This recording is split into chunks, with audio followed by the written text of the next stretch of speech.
मी निष्ठेमध्ये कुठेही कधीही तडजोड करत नसतो. दिलेला शब्द पाळणं हे एक माझं मी कर्तव्य समजतो. काही माझी भूमिका आहे ती एकलव्याची भूमिका आहे आणि त्यामुळं एकलव्याची भूमिका किती वर्ष मला निभावी लागणार आहे मला माहीत नाही.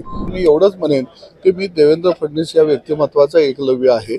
निश्चितपणानं महायुतीच्या उमेदवारासाठी मी तिथं प्रयत्न करेन. हातकणंगले लोकसभेच्या जागेच्या संदर्भामध्ये महायुतीकडं रयत क्रांती संघटनेला जागा मागितलेली होती. त्या ठिकाणी आता शिवसेनेचे उमेदवार धैर्यशील माने हे महायुतीकडून त्यांचं नाव आता जाहीर झालेलं आहे. निश्चितच तो चळवळीचा मतदारसंघ आहे. त्या मतदारसंघामध्ये गेली अनेक वर्ष चळवळीच्या माध्यमातून आम्ही काम करत होतो, म्हणून तो मतदारसंघ मागितलेला होता. परंतु मी एक बोलेन की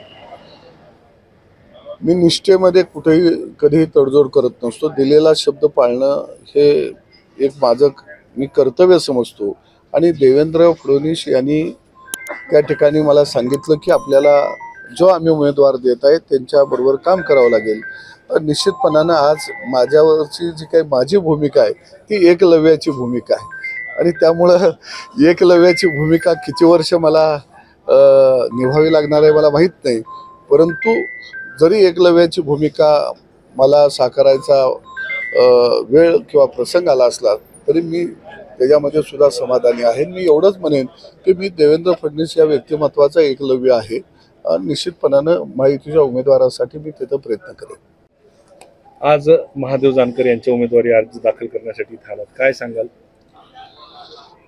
महायुतीत एक घटक पक्ष म्हणून रासप पक्ष हा 2014च्या निवडणुकीपासून लोकसभेच्या बरोबर आहे आणि महादेव जानकरांच्या बाबतीत बोलायचं झालं तर एक फकीर माणूस म्हणून खऱ्या अर्थानं त्या माणसाकडं बघावं लागेल की पायाला भिंगरी बांधल्यासारखा तो माणूस राज्यभर फिरत राहिला सर्वसामान्य जनतेसाठी. आणि महायुतीतून मुख्यमंत्री आदरणीय शिंदेसाहेब असतील, देवेंद्रजी असतील, अजितदादा असतील यांनी त्यांना या परभणी लोकसभेची उमेदवारी देण्याचा निर्णय घेतला. त्याचं मी खऱ्या अर्थाने महायुतीचा घटक पक्ष म्हणून स्वागत करतो. आणि निश्चितपणानं एक महादेव या नावाप्रमाणेच तो साधा आणि भोळा आणि सरळ असणारे हे व्यक्तिमत्व आहे आणि सर्व समाजाला बरोबर घेऊन जाणारे हे व्यक्तिमत्व आहे. निश्चितपणानं परभणीकर एक क्रांती करतील आणि मला असं वाटतं की क्रांतिशय नाना पाटलांना ते पश्चिम महाराष्ट्रामधून आले, वाळवा तालुक्यातून आले, माझ्याच तालुक्यातले क्रांतिशय नाना पाटील, परंतु मराठवाड्यानं त्यांना नेतृत्व करण्याचं दिल्लीपर्यंत एक मोठं संधी दिली. तशीच महादेवरावांना सुद्धा एक लढाऊ माणसाला मराठवाडा निश्चितपणानं दिल्लीच्या तख्त्यावर काम करण्याची संधी. विरोधकांकडून एक प्रचार केला जातो की ऐन वेळेला बाहेर. मी भारतवासी लोक असा म्हणणारा कार्यकर्ते आहे.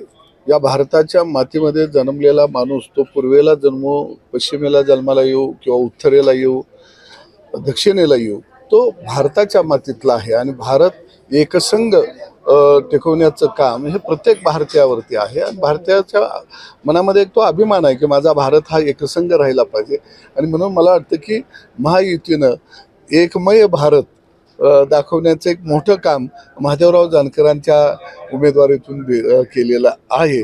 ज्यांना या देशामध्ये 2 देश आहेत, एक इंडिया आहे आणि एक भारत आहे. त्यामुळं इंडियावाल्यांना भारताविषयी कधीच स्वाभिमान वाटलेला नाही, गर्व वाटलेला नाही आणि म्हणून मला वाटतं की महादेव जानकर हे भारतातले उमेदवार आहेत आणि इंडियाच्या विरोधातले आहेत.